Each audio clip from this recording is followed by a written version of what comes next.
Hello hello hello hello అందరికీ నమస్కారం. ఎలా ఉన్నారు?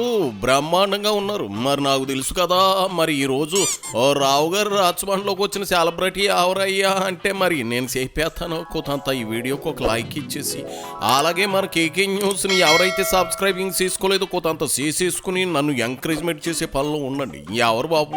ఓహోహో, ఇవాళ మన గెస్ట్ పరిచయం అక్కర్లేని పేరు, జగన్ రెడ్డి భజన బృందంలో ఈవిడే మోస్ట్ సీనియర్ సిటిజన్. మీరు ఊహించింది కరెస్టే. ఆమె లక్ష్మీ పార్వతి. ఇదిగో పార్వతి అక్క, ఏం చెబుతావు టక్కును చెప్పే ఆట్టే నాంచుకు మొదలెట్టే.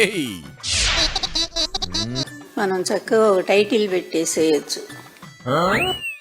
ఏం టైటిల్ పార్వతకాయ్? జీవిత చరిత్ర రాస్తానా, లేదంటే ముగ్గులోకి దింపడం ఎలా అనే టైటిల్ గాని పెడదాం అనుకున్నావా?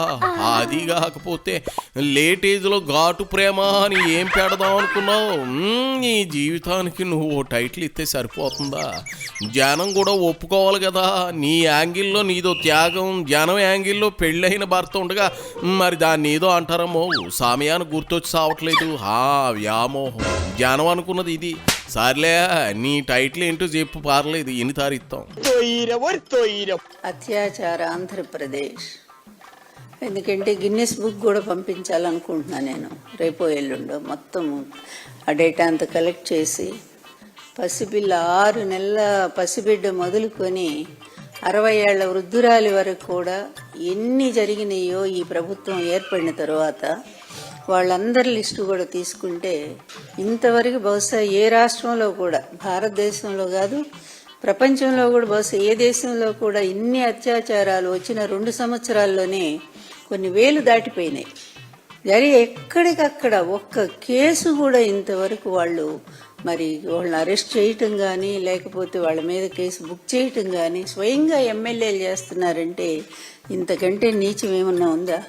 ఇక్కడ ఆశ్చర్యం ఏంటంటే ఈ సనాతనులు, ఎందుకంటే ఈ మధ్య సనాతనవాదం కొత్త డ్రామా ఒకటి మొదలైంది కదా ఆంధ్రప్రదేశ్లో. కొత్తమైనటువంటి డ్రామా, కొత్త డ్రామా మొదలైపోయింది. ఏంటి మతం? అదేవిధంగా మా ఇలవేల్పు వెంకటేశ్వర స్వామినే మేము రోజు పూజ చేస్తాము. మరి ఇన్నేళ్లలో 40 ఏళ్ల ఇండస్ట్రీ ఎప్పుడు కూడా ఒక్కసారి కూడా ఆ మాట చెప్పినట్టు మనం వినలేదు కదా. ఏజ్ పెరిగితే సరిపోయిందా? వయసుకు తగ్గట్లు ఉండాలి చెప్పే మాటలు. అత్యాచార ఆంధ్రప్రదేశ్ కొంచెమైనా సిగ్గు ఉండాలి కదా. రాష్ట్ర ప్రతిష్టను దిగజార్చే ఇట్లాంటి టైటిల్స్ ఇచ్చి సభ్య సమాజానికి ఏం మెసేజ్ ఇవ్వనున్నట్లు? కామాంధుల్ని ప్రభుత్వాలు తయారు చేస్తాయా? బుద్ధి వంకరుంటే ఏ ఏజ్లో కానీ ఆ ఏజ్లో పిల్లల్ని చూడకుండా అడ్డమైన శాండాలను చేస్తున్నారు. అది వ్యక్తుల ఆలోచన ధోరణి. దాన్ని ప్రభుత్వానికి ఆపాదించడం కరెక్టేనా పారువక్కాయ్? తప్పు కాదు. ఇంకా ఏదో అన్నావు, బాబు గారి ఇలవేల్పు తిరుమల శ్రీవారు అంటున్నారని ఫీల్ అవుతా ఉన్నావా? ఆ మాటకు వస్తే తిరుపతి చుట్టుపక్కల ప్రాంతాలు కావచ్చు, రాయలసీమ వాసులు కావచ్చు, హిందువులైతే చాలు అందరూ ఆ దేవదేవుని భక్తులే కదా. అందులో తప్పే ఉంది. నేను ముందు వినలేదే అంటా ఉన్నావు. జగన్ ఏమో దొంగ పూజలు చెయ్యొచ్చు, ఆయన పవిత్రుడు. ఇక్కడేమో బాబు ఏం చేసిన నాటకాలంటే అటాకాయ్. అది సరే, బాబు గారిని తిట్టడంలో పడి జగన్ రెడ్డి పోగొట్టడం మానేసి ఆయన ఏదైనా ఒప్పుకుంటాడు కానీ ఇలాంటివి అస్సలు ఎంకరేజ్ చేయడు. ముందు భజన మొదలెట్టు.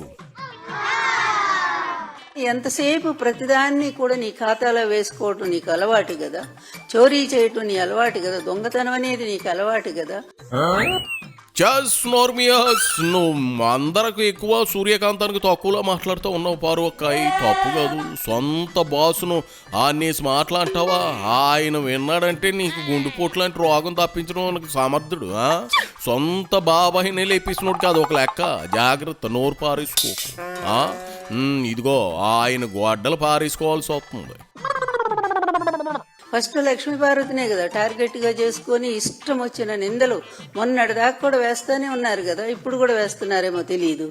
మరి ఒక మహిళ వచ్చి ఆయన ప్రాణాలు కాపాడి అధికారాన్ని తీసుకొచ్చి ఆ రోజు మీరంతా ఎక్కడున్నారు? ఈ మహిళే కదా ఎన్టీఆర్ గారితో రాష్ట్రం అంతా తిరిగి మొత్తం కూడా 258 సీట్లు సాధించినప్పుడు ఆ విజయంలో ఆమెకు పాత్ర లేదా?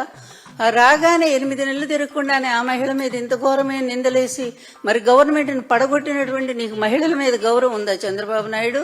ఎంత నువ్వు మేకవన్నె పులివంటే పైకి మేకతోలు కప్పుకొని సూక్తులు సూత్రాలు అన్నీ కూడా పైకి మాట్లాడుతూ ఉంటావు, శాంతి మంత్రాలు చెప్తూ ఉంటావు, వెనక చేసే అన్నీ కూడా ఘోరమైనటువంటి కృత్యాలే. ఎంత కుసంస్కారి నువ్వు.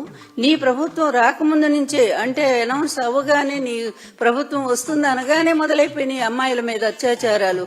ఎక్కడి నుంచి కర్నూలులో పసిపిల్లని ఇంతవరకు డెడ్ బాడీ కూడా దొరకనటువంటి పరిస్థితి. అక్కడి నుంచి ఎన్ని రకాలైనటువంటి పసిపిల్లల మీద, అదేవిధంగా స్వయంగా మీ పార్టీ ఎమ్మెల్యేలే ఈ విధంగా అత్యాచారాలు చేస్తుంటే ఏ ఒక్కడైనా సరే నువ్వు పార్టీ నుంచి సస్పెండ్ చేసావా? ఓసో స్పారోకాయ్ ఏం చెప్తరి అక్కడికి నువ్వేదో చేసింది కరెస్ట్ అన్నట్లు మాట్లాడుతూ ఉన్నావు ఏందక్కాయ్? జీవిత చరిత్ర రాస్తా అని పెద్ద ఆయనకు దగ్గరై మోసపూరితంగా అప్పటికే ఉన్న సంసారాన్ని గాలికి వదిలేసి పెళ్లి చేసుకుని నందమూరి వంశాన్ని బస్టు పట్టించింది నువ్వు కాదా? ఆహా, నువ్వు కాదా అని అడుగుతూ ఉన్నాను. కడుపు చించుకుంటే కాళ్ళ మీద పడుతుంది పారు అక్కాయి. అంచేత ఫ్లాష్ బ్యాక్లు ఎంత తక్కువ మాట్లాడుకుంటే అంత మంచిది. అయినా నీ దేహం అయినా ఇంద్ర సినిమాలో చిరంజీవి ఫ్లాష్ బ్యాక్ లా గొప్పదనుకుంటున్నావా ఏంటి? నేనే పోల్చడం మొదలు పెడితే నువ్వు ఉగ్గుపాలతో సహా కక్కేసుకుంటావు. వద్దులే, అది సరే. ఆ ఆడ లేడీస్ భద్రత గురించి ఇన్ని కబుర్లు చెబుతున్నావు కదా, ఓ ఫ్లైట్ క్వశ్చన్ అడుగుతాను, ఒక స్ట్రైట్ క్వశ్చన్ అడుగుతాను, చెప్తావా సమాధానం? చెప్పు పారు ఒక్కయి. అంబటి గోరెంట్లపై నీ అభిప్రాయం ఏంటి? ఇష్టం వచ్చినట్టు ఒక దున్నపోతుల్లాగా, ఆంబోతుల్లాగా, బలిసిన దున్నపోతుల్లాగా వచ్చి అబ్బాబ్బా, నీ నోట మాట వింటా ఉంటే బలేగా ఉంది. అంటే ఆ అంబటి ఓ పెద్ద అంబోతా అంటావు అంతేనా? గోరెంట్లో ఓ దున్నపోతా అంటావు అంతే కదా? బాగుంది నీ పోలిక. ఇదే ముక్క మీ బెంగళూరు ప్యాలెస్లో బాసుకు కూడా చెప్పు. అలాంటి దున్నపోతుల్ని ఆంబోతుల్ని ఎంకరేజ్ చేయొద్దని. ఏంది అర్థమైందా? చెప్పినంత వరకు చాలే. వెళ్ళి ఇదిగో నీ ఆత్మకథను బిల్డప్లు ఇత్తు రాసుకో. అయిపోయి